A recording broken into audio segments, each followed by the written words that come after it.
Hello hey guys, welcome back. आज का जो हिंदू एडिटोरियल और न्यूज़ एनालिसिस है उसको स्टार्ट करेंगे। देखिए, आज बड़ी इंपॉर्टेंट न्यूज़ भी आई हुई हैं और एक एडिटोरियल भी इंपॉर्टेंट आया हुआ है, उसको डिस्कस करेंगे। और इसमें जो सबसे पहली न्यूज़ है वो है protest in Lok Sabha as bill envisages lifting biometrics of detainees. देखिए, यहाँ पे सबसे पहले तो हमें ये चीज़ को स्टडी करना है। यहाँ पे इन्होंने लिखा है कि एक आइडेंटिफिकेशन ऑफ प्रिजनर्स एक्ट है 1920, उसका जो स्कोप है उसको इंक्रीज कर दिया गया है। ठीक है, पहले क्या होता था, आइडेंटिफिकेशन ऑफ प्रिजनर्स एक्ट 1920 के अंदर होता क्या था कि जो क्रिमिनल्स हैं उनका क्या किया जा सकता था, रिकॉर्ड किया जा सकता था फिंगर इंप्रेशन और foot print impression of limited category of convicts. सब कन्विक्ट्स का नहीं, एक जो लिमिटेड कैटेगरी ऑफ कन्विक्ट्स थे उनकी ये जो चीज़ें हैं उसको रिकॉर्ड किया जा सकता था। लेकिन आज की डेट में इस बिल की जो ज्यूरिसडिक्शन है, जो चीज़ें हैं, उसको एक्सपेंड कर दिया गया है। यहाँ पे उन्होंने बोला हम मेजरमेंट्स को भी स्कोप में लेकर आए, including erasures, signature, handwriting, biological samples. इन चीज़ों को भी वो बोलते कि हम यहाँ पे लेके जा रहे हैं और इस चीज़ को वो स्टोर कर पाएंगे 75 ईयर्स के लिए। लेकिन ये जो बिल है, उन्होंने ओपोजिशन ने बोला कि ये बिल्कुल गलत है। ठीक है, किन ग्राउंड्स पे वो गलत बोल रहे हैं वो भी हम बात करेंगे। और उन्होंने इस बिल में ये भी लिखा कि अगर जो प्रिजनर है या फिर कोई भी पर्सन है जिसका कोई क्रिमिनल बैकग्राउंड नहीं है और वो रिलीज कर दिया जाता है विदाउट ट्रायल और एक्यूटेड बाय द कोर्ट, ये जो सारी सारी चीज़ें हैं इसको डिस्ट्रॉय कर दिया जाएगा। लेकिन इसमें हम बात करेंगे क्रिमिनल प्रोसीजर बिल 2022, ये अलाउ करेगा पुलिस और प्रिजन अथॉरिटीज़ को, जैसे हमने बात किया यहाँ पे, कलेक्ट करने के लिए, स्टोर करने के लिए, एनालाइज करने के लिए फिजिकल एंड बायोलॉजिकल सैंपल्स को, जिसमें रेटिना, इरिस स्कैन भी इंट्रोड्यूस किया जाएगा।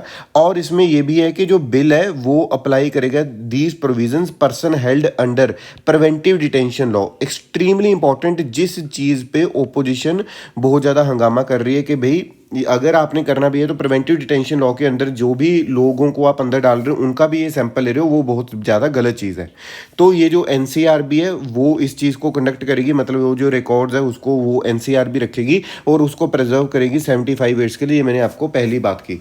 तो इसमें जो अपोजिशन है वो बोल रही है कि ये राइट टू प्रिवेसी के क्या है, खिलाफ है, जो कि हमारा एक फंडामेंटल राइट है। तो कांग्रेस जो मेंबर है मनीष तिवारी, उन्होंने क्या बोला कि ये जो आर्गुमेंट दिया बिल के लिए, मतलब क्रिटिसिज्म किया, पहली चीज़ तो उन्होंने बोला ये 20 क्लोज 3 है जो वो उसको हैम्पर कर रहा है, जिसमें 20 क्लोज 3 में अगर आपको आता है तो आपने अपने मन में भी मन में सोचना भी है होता क्या है 20 क्लोज 3। तो सेल्फ है ना, कि जो सेल्फ इंक्रिमिनेशन है वो उसके लिए होता है आर्टिकल 20 क्लोज 3 के, सेल्फ इंक्रिमिनेशन के लिए होता है। और उन्होंने एक केस का नाम भी लिया सुप्रीम कोर्ट के, केएस पुत्तुस्वामी केस।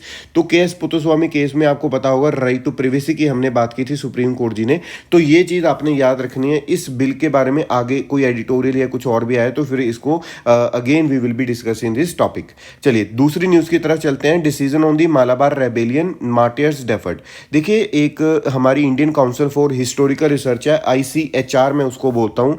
ICHR ने पहले डिसीजन लिया था कि कुछ के नाम्स हैं जो कि मालाबार के जो शहीद, हम मार्टियर्स बोल सकते हैं, रेबेलियन के जो मार्टियर्स हैं उनके नाम वहाँ से निकाल दिए जाएं। लेकिन फिर इस डिसीजन को अभी क्या किया गया है, डेफर किया गया है। और वो 1921 का मालाबार रेबेलियन के मार्टियर्स, जैसे कि उन्होंने बोला था वरियाम कुनाथू, कुन्हामद हमजी और Ali Musliyar from the list of the India's freedom fighter, ये उन्होंने निकालने के लिए यहाँ पे बात की थी, मतलब सोचा था। लेकिन अभी इस डिसीजन को डेफर कर दिया गया है।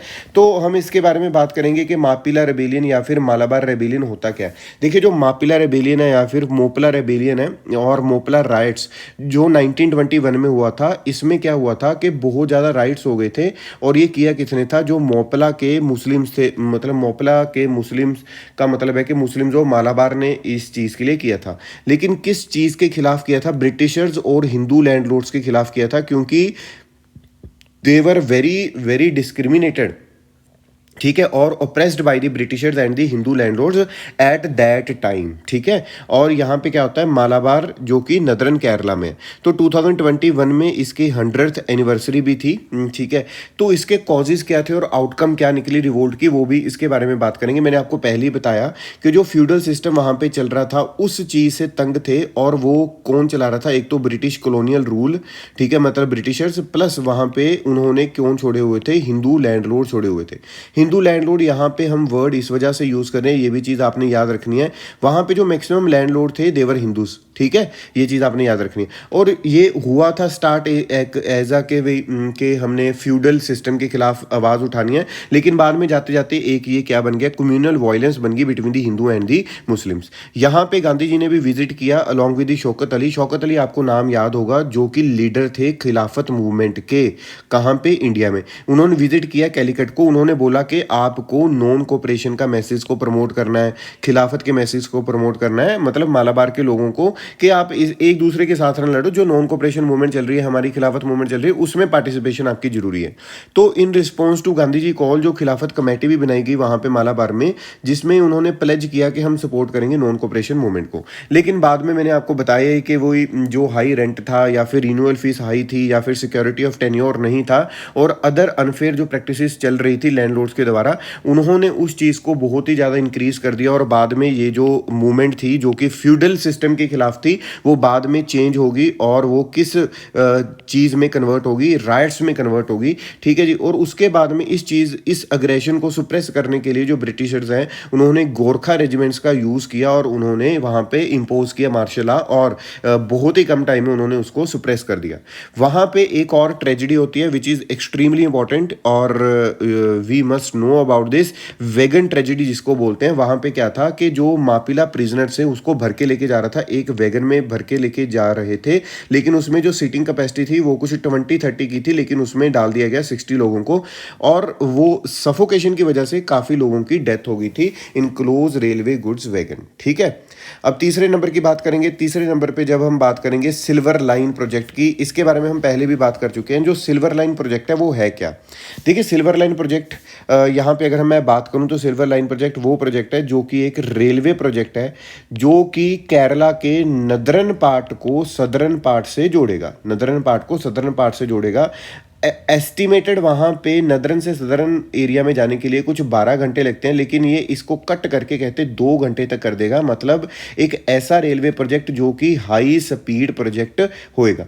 चलिए इसके बारे में देखते हैं कि ये लिंक करेगा Thiruvananthapuram in the south and the Kasaragod in the north, जो कि 11 डिस्ट्रिक्ट और 11 स्टेशन को कवर करेगा। ये 529-45 किलोमीटर की लाइन रहेगी। ये एग्जीक्यूट किया जा रहा है के रेल का मतलब है Kerala rail development corporation limited, और ये जॉइंट वेंचर है बिटवीन द केरला गवर्नमेंट और union ministry of the railways. ठीक है, और इसके बारे में और क्या पता होना चाहिए हमें, इसके बारे में प्रोटेस्ट हो रहा है बहुत ही हाई लेवल का। ठीक है, जो कि इसी वजह से डेली न्यूज आती रहती है। तो आपने देखना है कि इसकी नीड क्या है। पहले तो टाइम सेविंग है, मैंने आपको पहले ही बताया कि अभी 12 घंटे लगते हैं, लेकिन वो 2 घंटे में लेस देन 4 आवर्स या फिर 2 या 3 घंटे तक वो उस एरिया को कवर कर पाएगी। नंबर 2 है टेरेन लिमिटेशंस। ठीक है जी, most train run at average speed of 45 kilometre per hour due to lot of curves and bends of the on the existing stretch. तो इस जो हमारा प्रोजेक्ट है, इस चीज़ की जरूरत तो है हमें वहाँ पे। फिर तीसरी आती है de trafficking. The project can take a significant load of traffic off the existing stretch. ठीक है, ये भी एक चीज़ है कि वो ट्रैफिक जो वहाँ पे कंजेशन बहुत ज़्यादा हुआ पड़ा है उसको रिड्यूस करेगा, reduce congestion on the roads and help reduce accident. फिर नंबर 4 अगर हम बात करें यहाँ पे, ये जो प्रोजेक्ट है ये बहुत ज़्यादा जो ग्रीन हाउस गैस एमिशन है उसको भी रिड्यूस करेगा, जो कि इन्वायरमेंट के लिए क्या होएंगी, बहुत अच्छे वे से हम बोल सकते हैं कि एक अच्छी चीज़ होएगी। फिर लेकिन इस प्रोजेक्ट के साथ में कुछ इश्यूज़ हैं। कुछ इश्यूज़ क्या क्या हैं, एक तो पहली चीज़ तो पॉलिटिकली अगर हम बात करें कि सेपरेट प्रोटेस्ट चल रहे हैं, कोई पोलिटिकल पार्टी अपना बेनिफिट चाह रही है, कोई पोलिटिकल पार्टी अपना बेनिफिट चाह रही है, तो उस चीज़ में हमें पता होना चाहिए। Number 2 huge capital requirement, capital की बहुत ज़्यादा जरूरत है। Number 3 most important important part is the displacement of families. यहाँ पे मोर देन 30,000 फैमिलीज को डिस्प्लेस करना पड़ेगा, उनके जो ओरिजिनल हैबिटेट है वहाँ से डिस्प्लेस करना पड़ेगा। देखिए अगर तो डिस्प्लेसमेंट अच्छे वे से हो जाएगी वो तो अच्छी है, लेकिन बहुत केसेस में हमारे एरिया में ये देखा गया है, हमारे एरिया में क्या, हमारे इंडिया में ये देखा गया है कि भाई आप डिस्प्लेसमेंट करना तो चाहते हो लेकिन बाद में डिस्प्लेसमेंट अच्छे वे से नहीं हो पाती, जिसकी वजह से वो फिर आगे जाके नेक्सलाइट्स या फिर कुछ और वे में अपना जो एजेंडा है वो प्रमोट करने की कोशिश करते हैं। नंबर 4 यहाँ पे अगर हम बात करें इकोलॉजिकल डैमेज, ऑब्वियसली बहुत ज़्यादा वहाँ पे वेटलैंड, पैडी फील्ड्स या फिर हिल्स आएंगे जिसको काटना पड़ेगा और इन्वायरमेंट को हार्म तो होगा ही होगा। फिर हम बात करते हैं फ्लड हजार्ड की, जो building of embankments on either side of the major portion of the line will block natural drainage, जो नेचुरल ड्रेनेज है उसको रोकेगा और वहाँ पे फ्लड आ सकते हैं ड्यू टू हैवी रेन्स। ठीक है, तो ये तीसरी न्यूज़ थी। फोर्थ न्यूज़ की तरफ चलते हैं, वो जो कि हमारा एडिटोरियल है, बड़ा इंपॉर्टेंट एडिटोरियल, लेकिन बड़ा सिंपल एडिटोरियल है, एक ही बात के बारे में बार बार बात की जा रही है, तो ये जल्दी जल्दी इसको हम खत्म करेंगे। एक ही एडिटोरियल आज इंपॉर्टेंट है, कुछ खास और इंपॉर्टेंट नहीं था। और इसमें हमने देखा कि अटेंशन सारी किसने, इन्होंने बोला कि अटेंशन जो इंट्रोडक्शन में लिखा हुआ है कि अटेंशन है जो सारी वो यूक्रेन के जो क्राइसिस है उन्होंने खींचे हुए हैं, लेकिन इसी के बीच में हमारे जो रीजनल लोग हैं वो बिम्स्टेक की मीटिंग करेंगे। और बिम्स्टेक की मीटिंग कैसे होगी? वर्चुअल मीटिंग होगी। वर्चुअल मीटिंग जो है वो हेड करेगा कौन? श्रीलंका। ठीक है, ये भी चीज़ आपने याद रखनी है कि जो वर्चुअल मीटिंग हो रही है उसको हेड कौन करेगा? श्रीलंका करेगा। अब हम बात करेंगे बिम्स्टेक के बारे में। देखिए बिम्स्टेक है जो वो कब बना था, आपने याद रखना है। बिम्स्टेक बना था जी बिम्स्टेक बना था इन 1997। ठीक है, 1997। और इसमें कंट्रीज कौन कौन सी है आपने नाम इस तरह से याद रखना है। एक तो होगी बांग्लादेश, एक होगी इंडिया, म्यांमार हो गया, श्रीलंका हो गया, थाईलैंड हो गया। ठीक है जी। ई से यहाँ पे आपने याद रखना है, ई सी क्या है? नेपाल है, और सी से है एक भूटान। मतलब ये लैंडलॉक्ड कंट्रीज भी इसमें है हमारी, और जो हमारी ओशन के साथ में जो अटैच्ड हैं वो भी है, मतलब बे ऑफ बंगाल वाली जो कंट्रीज हैं वो भी हमने यहाँ पे डाली हुई है। तो इसमें हमने बात किया कि इसके जो 14 पिलर्स थे जिस पे हमने मेजरली फोकस करना है या काम करना है, जिसमें सबसे पहला तो ट्रेड और इन्वेस्टमेंट की हम बात करते हैं बिम्स्टेक में, फिर ट्रांसपोर्टेशन की बात करते हैं, कम्युनिकेशन की बात करते हैं। ठीक है, कि किस तरह से जो ट्रांसपोर्टेशन है या फिर कम्युनिकेशन है हम उसको बढ़ा सकते हैं। ट्रेड की हम बात करते हैं और ट्रांसपोर्ट कम्युनिकेशन की बात करते हैं। अगर हम इसके बारे में देखें तो ये बात करेंगे एनर्जी की, टूरिज्म की, टेक्नोलॉजी की, है ना। एनर्जी की होगी, टूरिज्म की होगी, टेक्नोलॉजी की होगी, इस तरह से जो चीज़ें हम इसके बारे में बात करते हैं। फिर हम बात करते हैं इसमें पब्लिक हेल्थ की। ठीक है, पब्लिक हेल्थ हो गया, पॉवर्टी एलिवेशन हो गया, पॉवर्टी एलिवेशन के बाद में काउंटर टेररिज्म, ट्रांजिशनल क्राइम, ये सारी चीज़ों के बारे में हम 1997 का ये जो हमारा चीज़ है बिम्स्टेक है उसमें हम बात करते हैं। और बिम्स्टेक के बीच में हमने एक क्या बनाया था, डायलॉग बनाया था जिसका नाम था BOBMD। और BOBMD में क्या था? Bay of Bengal maritime dialogue. BOBMD, bay of Bengal maritime dialogue, BOBMD। और ये बनाया क्यों गया था? Recently by the centre, humanitarian dialogue है ये, एंड दी पाथ फाइंडर एक फाउंडेशन है, उन्होंने मिलकर बनाया था कि किस वे से हमने मैरीटाइम एक्सपर्ट्स को इसमें डाला गया है ना। उसका रीज़न क्या था? उसका रीज़न था कि हमने एफर्ट्स करने हैं फॉर द इन्वायरमेंट प्रोटेक्शन, और मेजरली जो इन्वायरमेंट प्रोटेक्शन कौन सा? मेरीन जो इन्वायरमेंट है हमें उसको हमारे को प्रोटेक्ट करना है। मेरीन इन्वायरमेंट प्रोटेक्शन के बारे में हमें देखना है।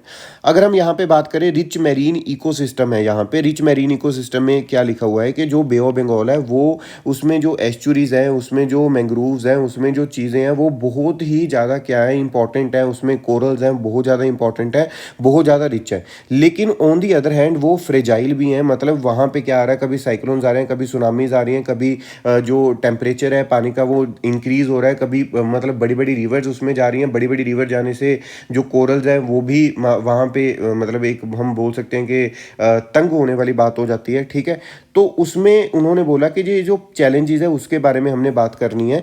उसके बारे में क्या बात करनी है? एक तो पहली चीज़ उन्होंने बोला कि प्लास्टिक बहुत ज़्यादा जो रिवर्स से जा रहा है इंडियन ओशन में। ठीक है जी, डिस्ट्रक्शन हो रही है, natural protection against the flood such as mangroves की डिस्ट्रक्शन हो रही है। फिर सी इरोजन हो रहा है, पॉपुलेशन इंक्रीज हो रही है, और उसके प्रेशर से क्या हो रहा है कि वो जो हमारी मैरीन इकोसिस्टम है वो ख़राब हो रहा है। इंडस्ट्रियल ग्रोथ है जो कोस्टल एरियाज़ में, उसकी वजह से खराबियाँ हो रही हैं। तो इन सारी चीज़ों को उन्होंने बोला हमें साथ में लेके चलना है और इस चीज़ों पे हमें क्या करना है, काम करना है। जो ऊपर वो बोल रहे थे कि हमने एक डायलॉग बनाया, हमने इन्वायरमेंट प्रोटेक्शन करनी है, वो इसी चीज़ के बारे में बात कर रहे हैं कि हमने किस तरह से मेरीन प्रोटेक्शन करनी है। तो बहुत ज़्यादा ठोस पॉइंट नहीं बताया कि यार मैं इस वे से करूँगा, लेकिन हाँ इतना बताया कि मैं करूँगा, ठीक है। मना नहीं कर रहा वो कि मैंने नहीं करना, लेकिन इसमें कुछ एज सच ये नहीं बताया कि किस वे से करूँगा मैं। आगे बात करेंगे need for the regional interaction. यहाँ पे अगर हमने ब्लू इकॉनमी को, हमारी को पोटेंशियल को देखना है या फिर बचाना है या आगे लेके जाना है, तो हमें काम करना पड़ेगा इस चीज़ पे। फिर उसके बाद में कि प्रायोरिटी एरिया हमारा क्या होना चाहिए। मैंने बार बार मैं एक ही चीज़ बोल रहा हूँ, इसमें भी बार बार एक ही चीज़ लिखी हुई है, मेरीन इन्वायरमेंट जो प्रोटेक्शन है वो it must be a priority area for the cooperation in the Bay of Bengal, ठीक है। और इन्फोर्समेंट जो इन्फोर्समेंट है it must be strengthened and information shared on the best practices. अगर किसी कंट्री को कुछ पता चलता है तो उसको दूसरी कंट्री को बताना चाहिए, ताकि जो प्रोटोकॉल्स है, ताकि जो चीज़ें हैं उसको फॉलो किया जा सके और अच्छे वे पे हम काम कर सकें उस चीज़ से हैंडल करने के लिए। क्योंकि मेरीन जो चीज़ है, जो ओशियंस हैं, उसमें हमें काम करना पड़ेगा, क्योंकि सी लेवल राइज हो रहा है ना, ग्लोबल वार्मिंग इंक्रीज हो रही है। उन सारी चीज़ों से हमें अपने आप को हैंडल करना है, अपने आप को बचाना है। फिर आगे हम अगर बात करें यहाँ पे कि बे ऑफ बंगाल प्रोग्राम एक है, इंटरगवर्नमेंटल ऑर्गेनाइजेशन है जो कि बेस्ड है चेन्नई में, is doing very good work to promote the sustainable fishing. Sustainable fishing क्या होती है? एक ही बार में सारी फिशेस को ना उठा के लेके जाना, बल्कि सस्टेनेबल फिशिंग करनी, जिससे छोटा फिशरमैन और बड़ा फिशरमैन दोनों अच्छे वे से काम कर पाए। ठीक है जी, चलिए आगे चलते हैं। आगे बड़ा इंपॉर्टेंट फिर आर्टिकल आया हुआ है, डिटेक्टिंग माइक्रोप्लास्टिक इन दी ह्यूमन ब्लड। ये जो स्टडी है वो नीदरलैंड में की गई है और ये पाया जा रहा है कि जो माइक्रोप्लास्टिक है या फिर जो टाइनी प्लास्टिक है वो हमें ब्लड में, ह्यूमन ब्लड में देखने को मिला है। अगर मैं यहाँ पे बात करूँ माइक्रोप्लास्टिक की, तो होता क्या? Microplastic tiny bits of various types of plastic है जो कि फाउंड होता है इन्वायरमेंट में, और name is use to differentiate them from the macroplastic. ये नाम इस वजह से यूज़ किया जाता है, ठीक है, माइक्रोप्लास्टिक, ताकि हम इसको डिफरेंशिएट कर सकें मैक्रोप्लास्टिक से। अगर हम यहाँ पे बात करें कि केमिकल एजेंसी माइक्रोप्लास्टिक को डिफाइन करती है कि जो less than 5 mm in the length होते हैं वो माइक्रोप्लास्टिक में आते हैं। ये जो ब्लड के सैंपल है उसमें मेजर पार्ट क्या देखा गया कि एक तो मोस्ट कॉमनली प्लास्टिक पॉलीमर्स वहाँ पे पाए जा रहे हैं। एक तो पेट है, पॉलीएथिलीन टेट्रा फेथिलेट, ठीक है, और पॉलीथीन हो गया, पॉलीमर्स ऑफ स्टाइरीन हो गया जो कि फूड पैकेजिंग में यूज़ किया जाता है, मिथाइल पॉली एंड पॉलीप्रोपिलीन हो गया जो कि they found presence of the first 4 types. ठीक है, तो ये जो चीज़ है ये हमें देख रही है कि ये आपको पता है कि जो पेट बोटल्स हम यूज़ करते हैं, है ना, जो पानी पीने के लिए यूज़ करते हैं, ठीक है कि वो सेफ़ है, मतलब बाकी बोतल से सेफ़ है, लेकिन है तो वो भी प्लास्टिक। अगर उसको भी बहुत ज़्यादा हीट लगेगी तो वो प्लास्टिक का जो कंटेंट है वो पानी में छोड़ेगा, और वो पानी हम पी रहे हैं, तो उसकी वजह से भी मुझे लगता है कि जो ब्लड में या फिर किसी चीज़ों से, किसी भी वे से वो ब्लड में जो प्लास्टिक है वो जा रहा है। Does the presence of microplastic in blood have health impact? ये बड़ा क्वेश्चन है कि अगर वो चले भी गए तो इसका कुछ इंपैक्ट होगा, नेगेटिव इंपैक्ट।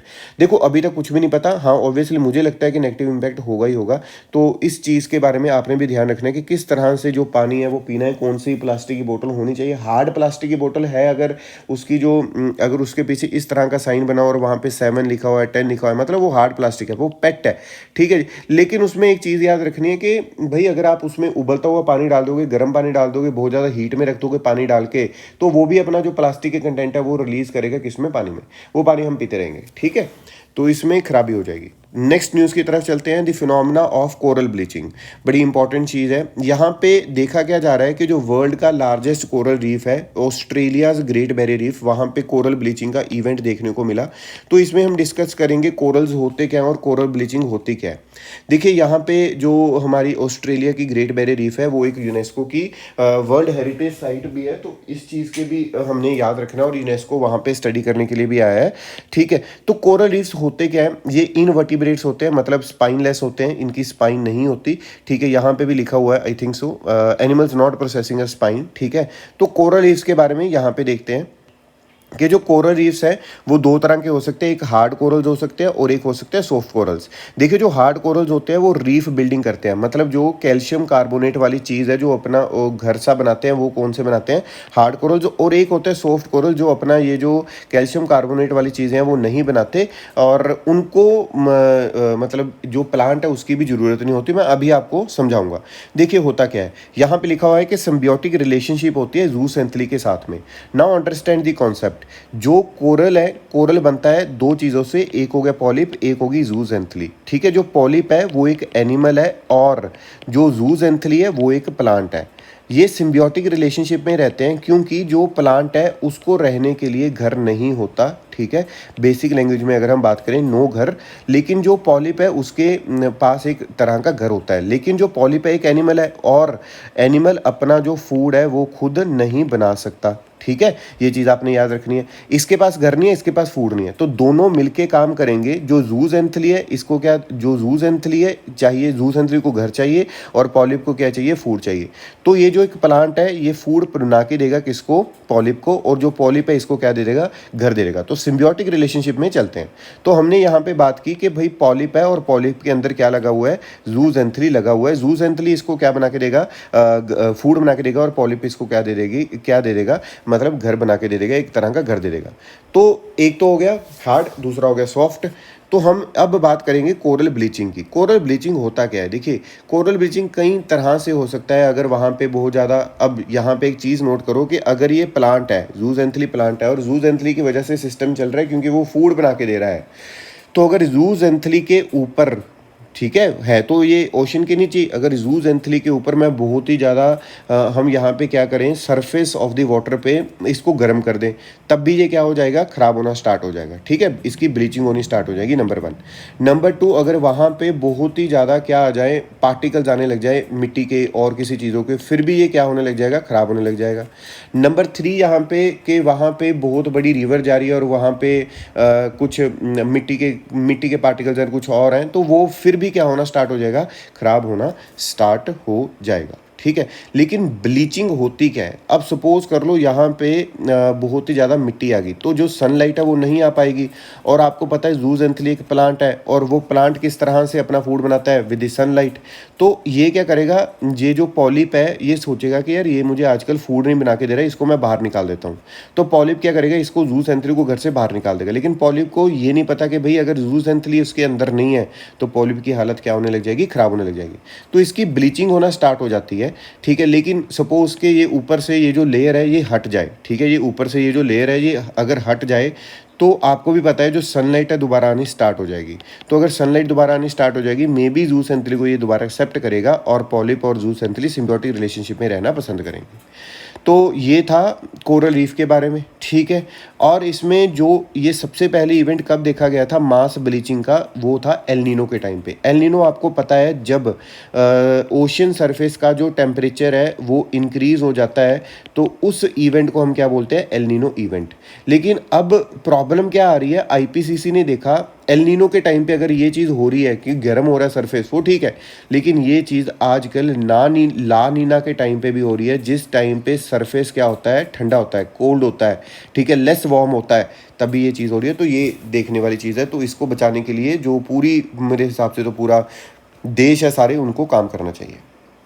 अगली न्यूज़ की तरफ चलते हैं, which is very important, Zoji La tunnel. Zoji La tunnel का जो टाइम पीरियड था उसको एडवांस कर दिया गया है। उसको बोला गया है कि 2024 तक, 2024 तक इसको हमने क्या करना है, ख़त्म करना है। उस चीज़ का रीज़न देखेंगे, क्या रीज़न है। जोजिला टनल एक एशिया की लॉन्गेस्ट बाई डायरेक्शनल टनल है। ये कनेक्ट करती है श्रीनगर को, ड्रेस को, Kargil and Leh via tunnel through the famous Zojila pass. ठीक है जी, और ये लोकेटेड है at more than 11,500 feet above the sea level. और ये ऑल वेदर जोजिला टनल होएगी 14.15 किलोमीटर की।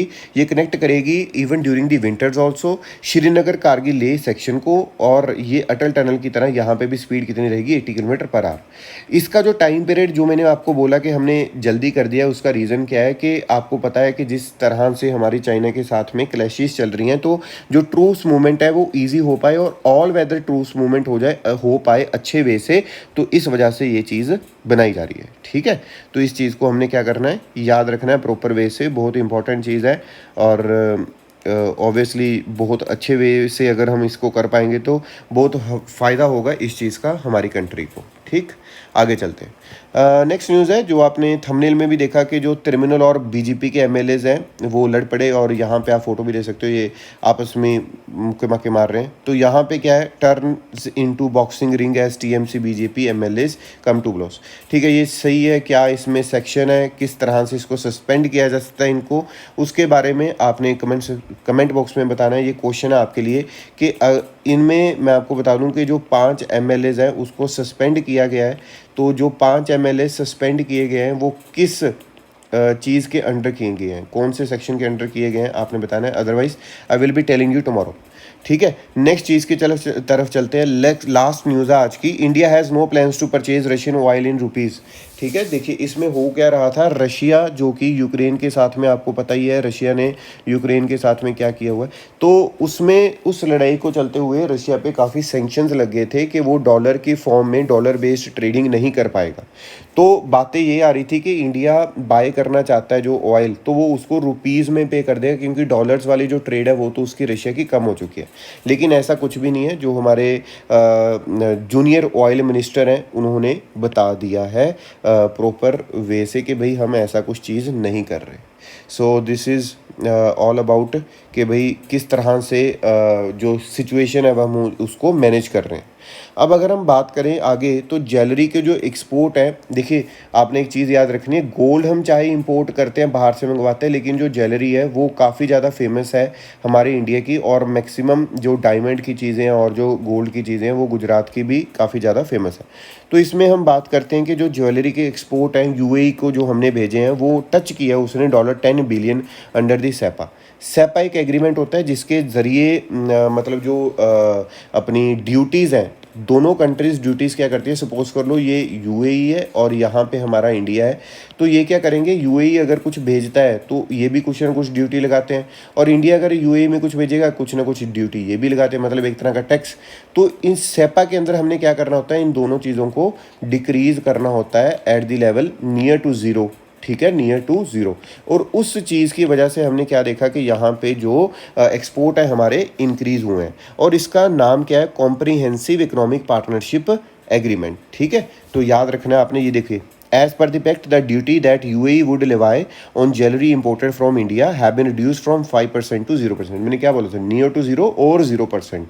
And the traders in India may import from the UAE up to 120 tons of gold at 1% less duty than the applicable levy in the first year.